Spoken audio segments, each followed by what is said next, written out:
Le virologue masqué, le retour.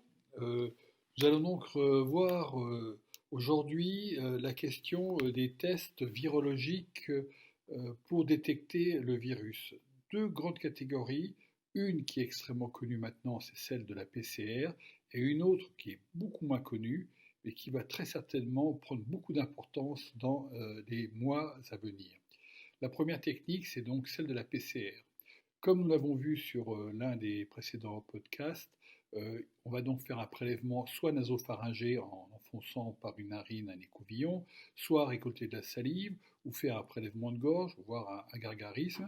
Et ce produit, ce prélèvement, va être adressé au laboratoire où l'on va travailler ce prélèvement afin d'extraire le virus. Extraire ce virus veut dire que l'on va donc extraire le matériel génétique du virus, c'est donc de l'ARN, le virus pour le SARS-CoV-2, et cet ARN, on va lui faire subir ce qu'on appelle une PCR, c'est-à-dire une réaction en chaîne qui va le multiplier quasiment à l'infini.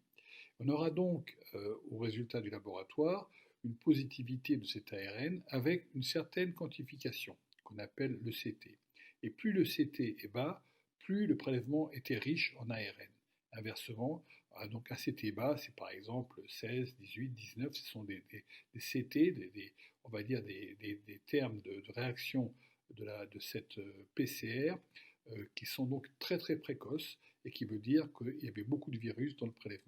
Inversement, lorsque vous êtes au-dessus de 35, 38, les PCR sont extrêmement faibles, entre guillemets. Il y avait donc probablement très peu de virus au moment où la PCR a été réalisée.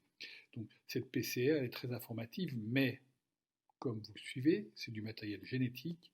Le matériel génétique ne veut pas dire que le virus est encore vivant. Ce virus vivant, plus ou moins réplicatif, pour avoir un terme plus adapté à la virologie, on ne peut pas savoir si lorsque vous faites le prélèvement, il s'agit de vieux virus, de corpuscules de virus qui ne sont plus actifs, ou si le virus est encore actif. Et pour cela, actuellement, nous espérons beaucoup sur des nouvelles techniques qui sont la détection des antigènes du virus. La différence est, lorsque vous faites une PCR, vous vous adressez au cœur, au noyau du virus, c'est-à-dire à son matériel génétique.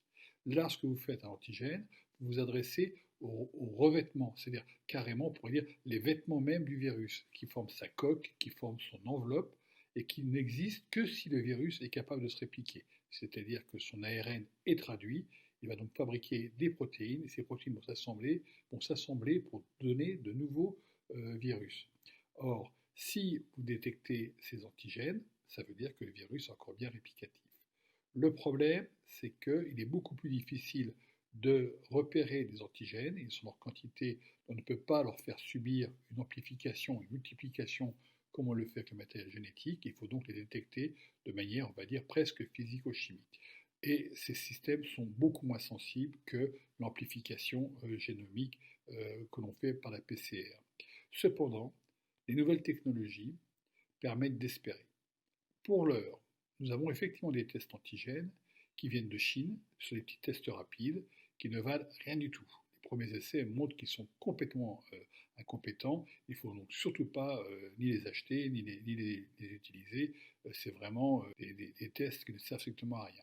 Par contre, comme on pouvait s'y attendre, les Américains ont lancé des tests plus intéressants. Il s'agira cette fois-ci de pouvoir peut-être faire soi-même son test au domicile, comme on le fait par exemple pour le VIH ou les hépatites, où on peut détecter la présence des anticorps du virus dans la salive.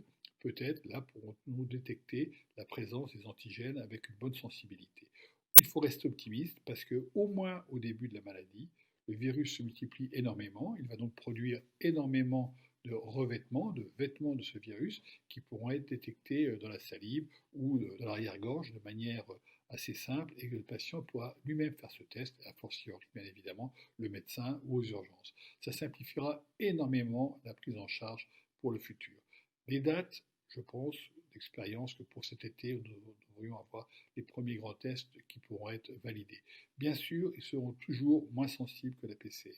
Mais si nous atteignons une sensibilité de 80-85%, cela peut être très utile et conforter avec une valeur prédictive suffisante en termes de sensibilité le diagnostic d'infection par le SARS-CoV-2 et la prise en charge et permettre la prise en charge d'un Covid débutant. Voilà, je vous remercie.